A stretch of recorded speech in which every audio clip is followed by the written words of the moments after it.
Baik, terima kasih atas kesempatannya. Di sini saya akan mempresentasikan UTS Biokimia 2. Sebelumnya perkenalkan, nama saya Winda Triutami, NIM 1813031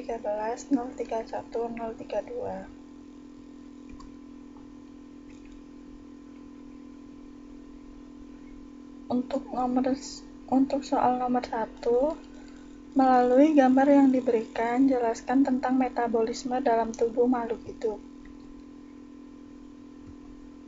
Di sini metabolisme sendiri adalah seluruh reaksi kimia yang bertujuan untuk mempertahankan kehidupan yang terjadi di dalam suatu organisme.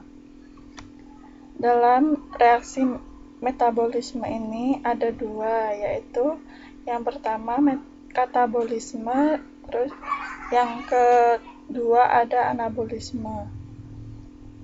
Di mana dalam katabolisme itu yaitu pemecahan molekul-molekul kompleks yang masuk dan dibutuhkan sel untuk bermetabolisme menjadi molekul-molekul yang lebih sederhana. Sedangkan anabolisme yaitu penggabungan yang berperan menyusun kembali hasil dari katabolisme untuk diubah menjadi molekul kompleks kembali. Dalam gambar juga dituliskan bahwa beberapa senyawa yang sering kita temui di kehidupan sehari-hari yaitu O2, H2O, dan CO2, serta mineral dan juga nutrien ikut serta berperan dalam berlangsungnya metabolisme.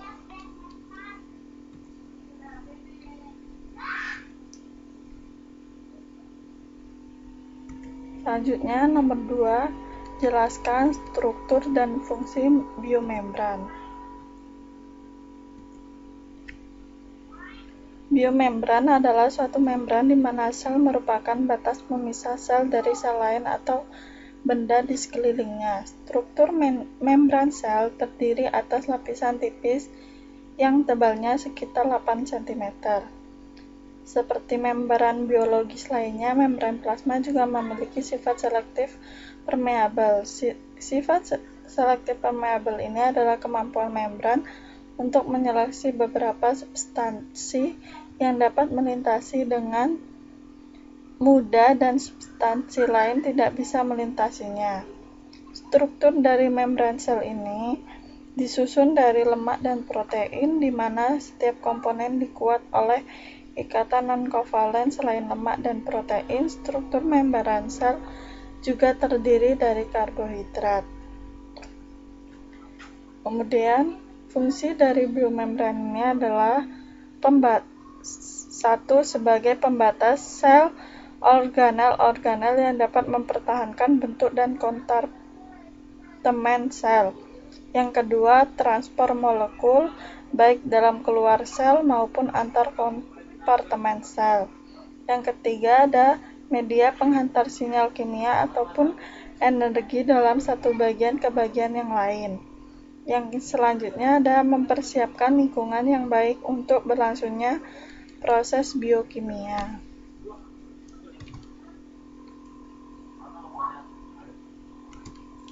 Selanjutnya, soal nomor 3, jelaskan apa yang Anda ketahui tentang jalur glikolisis, jalur gluconeogenesis, perbedaan proses glikolisis dan gluconeogenesis.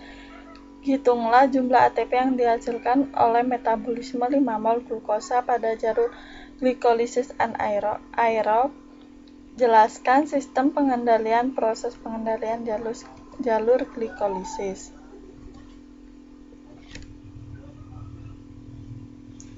Yang A ada jalur glikolisis. Glikolisis merupakan proses metabolisme glukosa yang terjadi tidak hanya di manusia namun di makhluk hidup lain, mulai termasuk makhluk hidup bersel satu.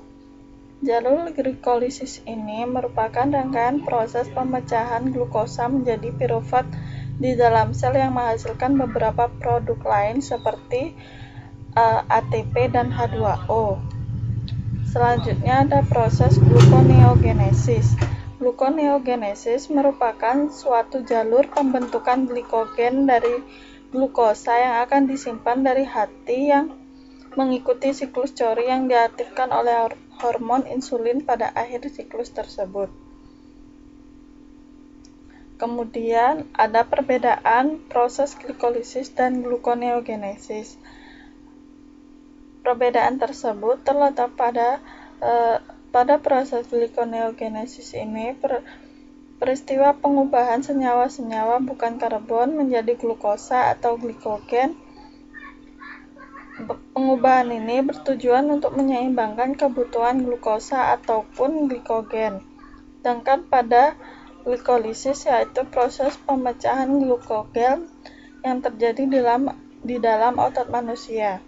Jika otot berkontraksi dalam keadaan tidak ada oksigen, maka oksigen akan hilang dan muncul senyawa laktat.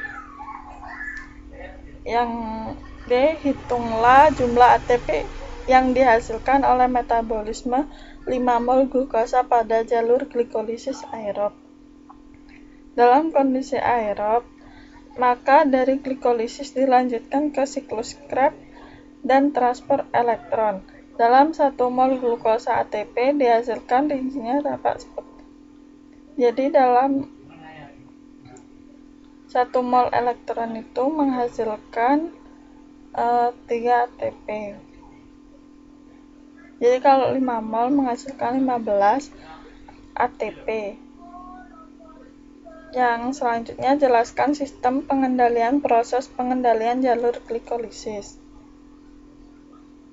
Mekanisme pengontrol yang paling penting dalam keseluruhan jalur glikolisis ini adalah enzim-enzim atau bagian yang menerima substrat dan bagian yang menerima penghambat. ATP cenderung menjadi penghambat, di mana sisi aktif tersebut akan mengubah konformasi 3 dimensinya untuk mengubah aktivitas katalitiknya. Sebagai salah satu contoh enzim tersebut adalah fosfofruktokinase atau mengkatalisis pembentukan fruktosa 1,6 difosfat dari fruktosa 6-fosfat.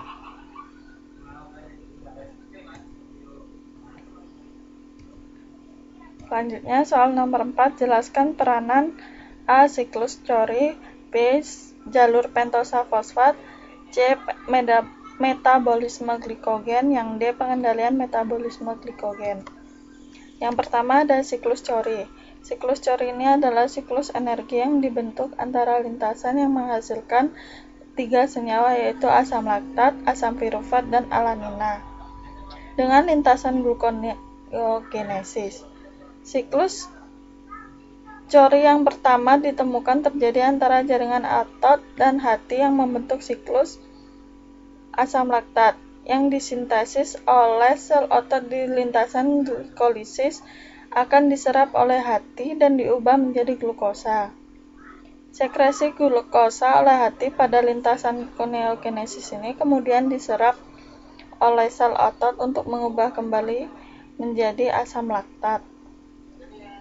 Dan selanjutnya ada jalur pentosa fosfat. Jalur pentosa fosfat ini adalah serangkaian reaksi yang mengkonversi glukosa menjadi gula berkarbon 5. Fungsi dari pentosa fosfat ini adalah untuk memproduksi NADPH. Dan selanjutnya ada metabolisme glikogen atau juga glikoneogenesis.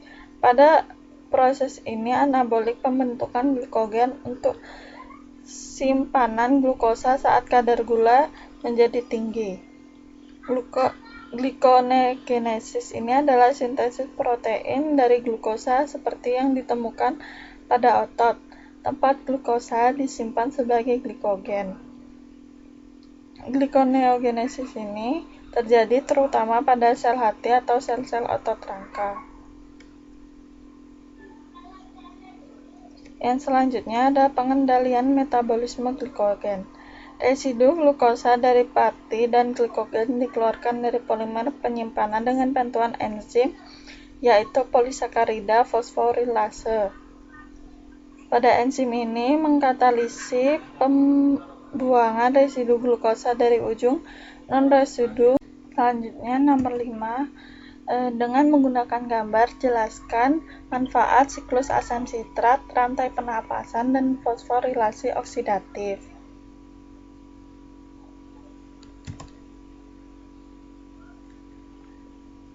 Yang pertama, siklus asam sitrat.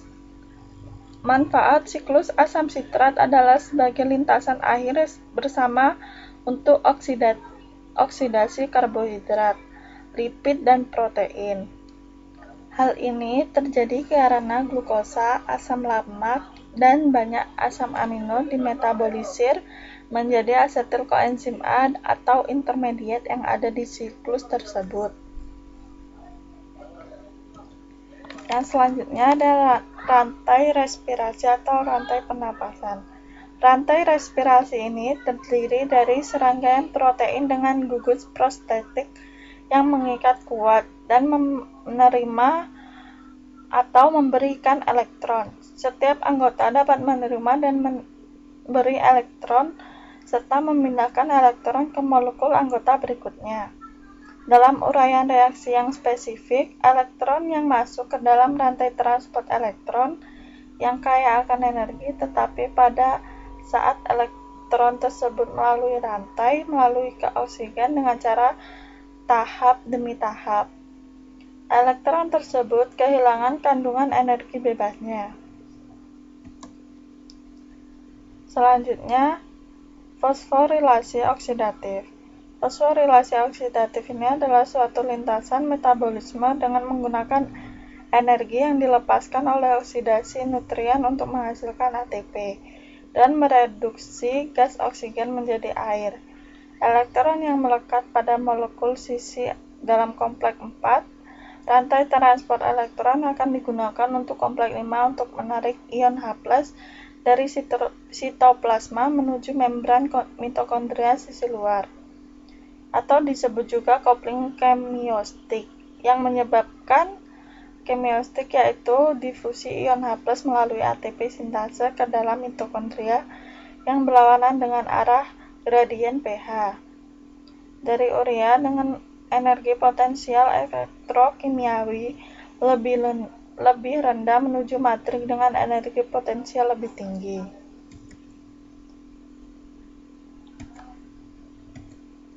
Selanjutnya, jelaskan pada gambar perbedaan fotosintesis dan respirasi. Perbedaan fotosintesis dan respirasi. Pada respirasi ini menyerap O2, sedangkan pada fotosintesis ini melepaskan O2.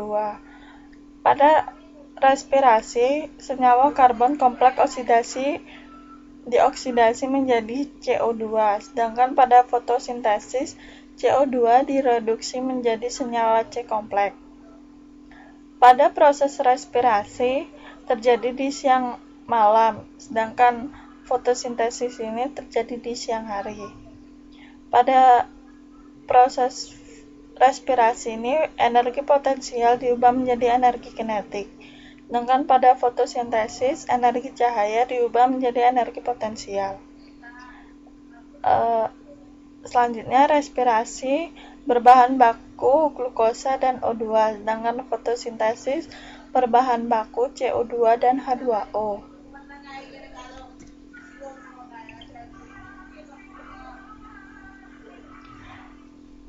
Respirasi,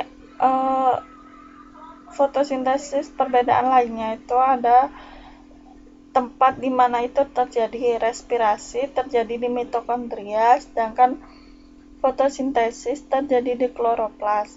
Selain itu, respirasi menggunakan oksigen dan melepaskan karbon dioksida, sedangkan fotosintesis memanfaatkan karbon dioksida dan melepas oksigen.